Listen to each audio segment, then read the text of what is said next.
ইতিহাসের পাতা উল্টালে একটি অদ্ভুত এবং বেশ রহস্যজনক ব্যাপার চোখে পড়ে। ব্রিটিশরা প্রায় ২০০ বছর এই ভারতীয় উপমহাদেশ শাসন করেছে, কিন্তু এই দীর্ঘ শাসনামলে তারা সবাইকে সমান চোখে দেখেনি। বিশেষ করে ব্রিটিশ ইন্ডিয়ান আর্মিতে নিয়োগের ক্ষেত্রে তাদের একটি অলিখিত নিয়ম ছিল। সাধারণ কোনো মুসলিমকে তারা সহজে আর্মিতে নিতে চাইত না। সিপাহী বিদ্রোহের পর থেকে মুসলিমদের প্রতি ব্রিটিশদের একটি গভীর অবিশ্বাস তৈরি হয়েছিল। কিন্তু এই নিয়মের একটি বিশাল ব্যতিক্রম ছিল, আর সেই ব্যতিক্রম হল পাঞ্জাবি মুসলিম।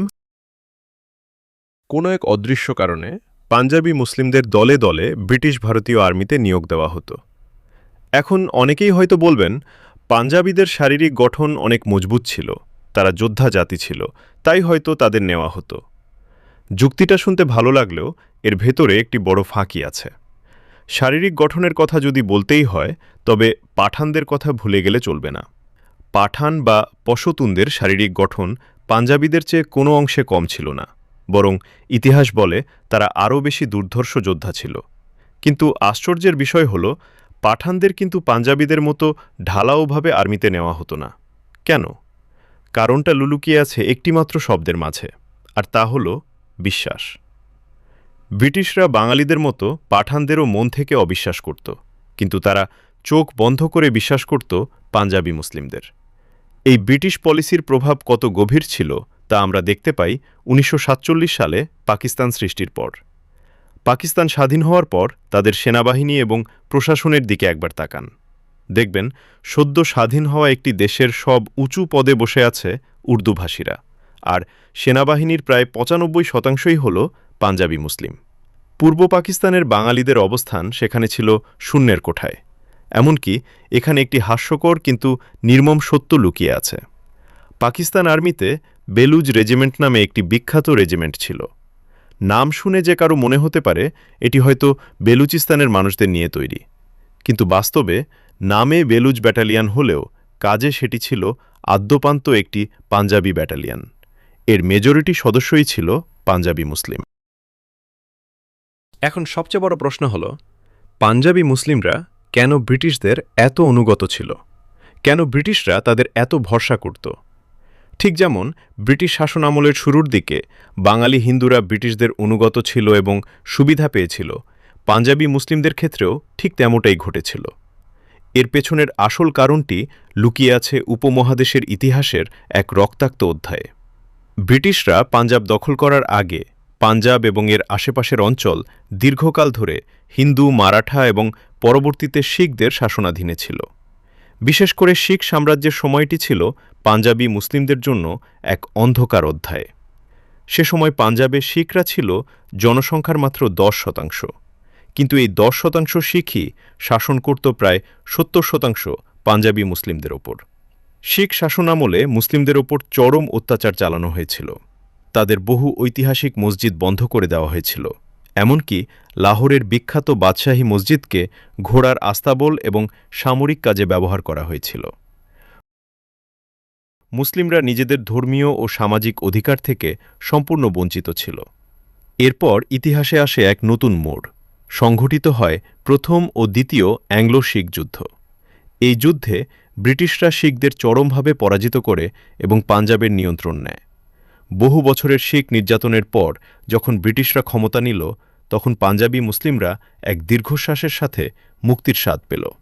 ব্রিটিশদের তারা দখলদার হিসেবে নয়, বরং মুক্তিদাতা হিসেবে দেখেছিল, আর এই কৃতজ্ঞতাবোধ থেকেই জন্ম নেয় চরম আনুগত্যের।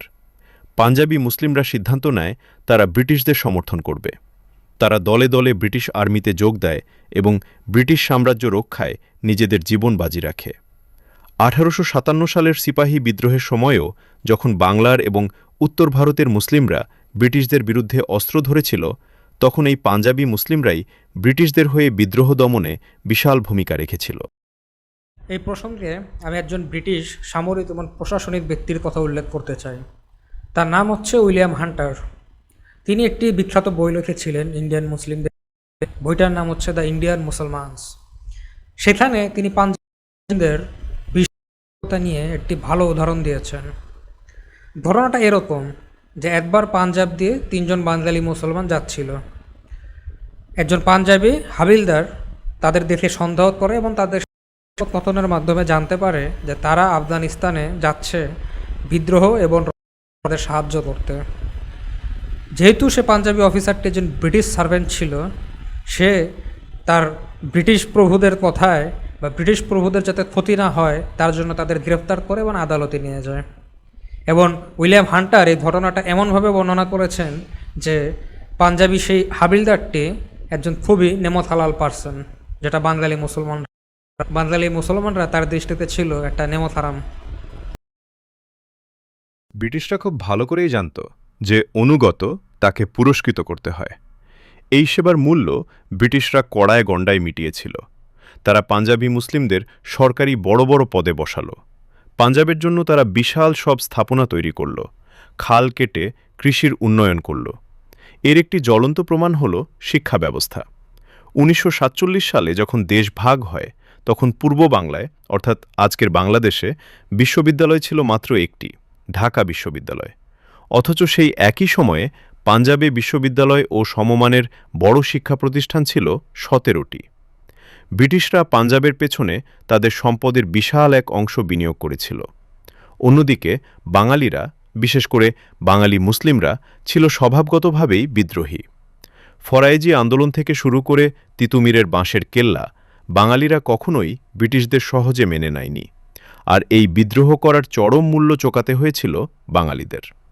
ব্রিটিশরা বাঙালি মুসলিমদের শিক্ষা, চাকরি, অর্থনীতি সবকিছু থেকে সুকৌশলে বঞ্চিত করে রেখেছিল, যার ফলশ্রুতিতে বাঙালি সমাজ বহুকাল ধরে পিছিয়ে ছিল। আর সেই বঞ্চনার প্রভাব আজও আমাদের সমাজে কিছুটা হলেও রয়ে গেছে। ইতিহাসের সেই বীজ আজও মুহিরুহ হয়ে টিকে আছে। খেয়াল করে দেখুন, আজও পাকিস্তানে পাঞ্জাবিরাই সর্বেসর্বা। আর্মি, রাজনীতি থেকে শুরু করে প্রশাসনের প্রতিটি স্তরে তাদের একক আধিপত্য। 100 বছর আগে যেমন ছিল, আজও ঠিক তেমনই আছে।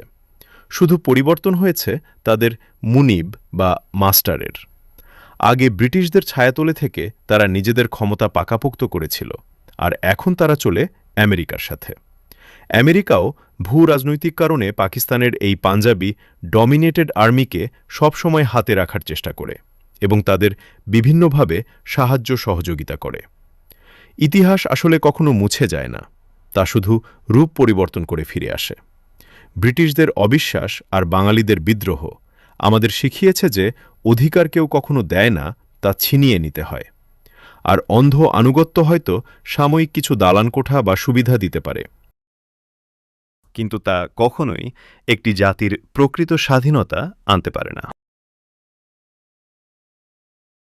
আজকের ভিডিওটি আপনাদের কেমন লাগলো? আপনারা আপনাদের কমেন্ট করে আপনাদের মতামত, ভালো লেগেছে বা খারাপ লেগেছে, কোথায় ইমপ্রুভ করতে পারি, আপনাদের মতামত দিতে পারেন। ভিডিওটার বিষয়বস্তু কমেন্ট করতে পারেন যে আপনারা আসলে কী মনে করেন, পাঞ্জাবি মুসলমানরা সঠিক পথে ছিল নাকি বাঙালি মুসলমানরা যে পথে গিয়েছিল সে পথটা সঠিক ছিল? কমেন্ট করে আপনাদের মতামত জানান। ধন্যবাদ সবাইকে, বিদায়।